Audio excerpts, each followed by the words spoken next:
Supreme Court has pulled up Centre for hiding behind RBI. It has asked for categorically reply on the interest waiver during the loan moratorium period.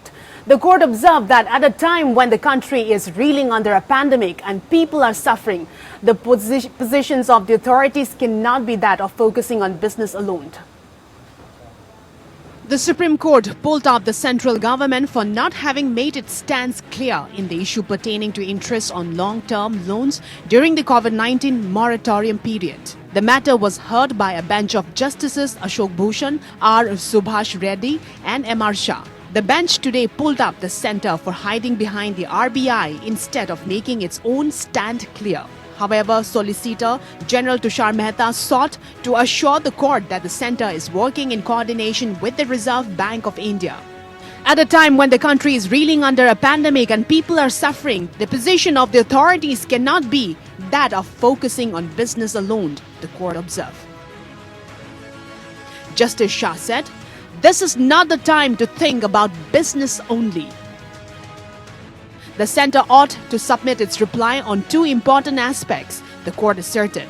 These are the questions of Disaster Management Act and the waiver of the interest on interest. During the last hearing in this case, the court has asked the centre and the RBI to review the move to charge interest on loan repayment during the moratorium period introduced in light of the COVID-19 pandemic. The Indian Bank Association was also asked to look into the possibility of evolving new guidelines to address the issue. The court had been considering the questions of charging interest on those who avail the benefits of moratorium allowed by the RBI for deferred payment of term loans. Tushar Mehta had told the court that the difficulty in interest waivers arises from the fact that people who have taken loans include those who have taken small-time loans as well as those who have borrowed amounts ranging in hundreds of crores.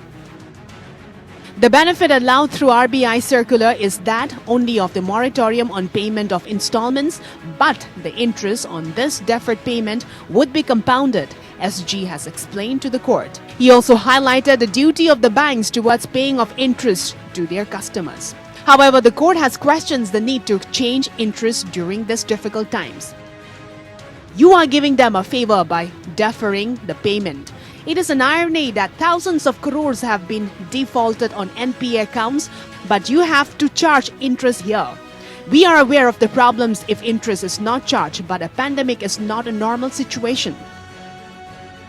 Supplementing Mehta's submission, senior advocate Harish Salve, representing the IBA, said that deferment is merely pushing off payments of installment.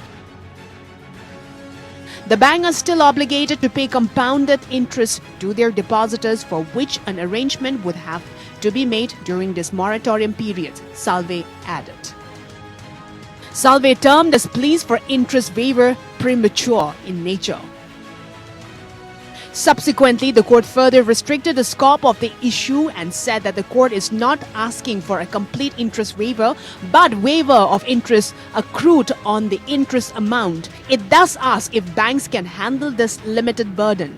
In view of the COVID-19 pandemic, the RBI had issued a circular on March 27, allowing banks to moratorium to borrowers on the payment of installment for a period of 3 months, which was later extended to 6 months. The RBI has also made it clear that interest accruing on these loans for this period would be payable.